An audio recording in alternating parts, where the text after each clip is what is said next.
যাদের হাঁফানি শ্বাসকষ্ট কোনোভাবে ভালো করতে পারতেছেন না, বিভিন্ন জায়গা থেকে ওষুধ খাইছেন কিন্তু কোনো রেজাল্ট পাচ্ছেন না। আপনি ফার্মেসি থেকে ওষুধ খাবেন, ফার্মেসি থেকে ওষুধ খাইলে কি হয়, শ্বাসকষ্টটা কিছুক্ষণের জন্য একটু স্টপ করে রাখে।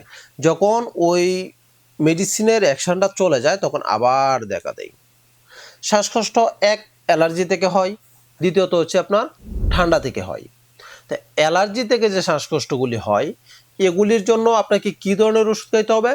অ্যালার্জির ওষুধ খাইতে হবে, প্লাস এর পাশাপাশি শ্বাসকষ্টের ওষুধ খাইতে হবে, তাহলে আপনার সমস্যাটা একবারে যাবে।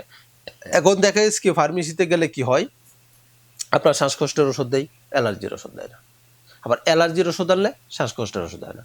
মানে কোনোভাবে মিলিয়ে ওষুধটা খাওয়া হয় না যে দুইটা সমন্বয়ে যেন আপনার সমস্যাটা একবারে চলে যায়। আর বিশেষ করে অ্যালোপ্যাথিক ওষুধের মাধ্যমে তো আপনার শ্বাসকষ্ট একবারে যায় না বা অ্যালার্জিও একবারে যায় না। এখন আমি আপনাকে এমন একটা ট্রিটমেন্ট বলে দিব যেটা হচ্ছে আপনার গোলমরিচ।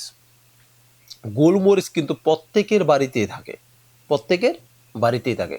তো এই গোলমরিচ আর হচ্ছে মেসরি, আপনি এক এক তোলা পরিমাণ গোলমরিচ নেবেন, এক তোলা মেসরি নেবেন।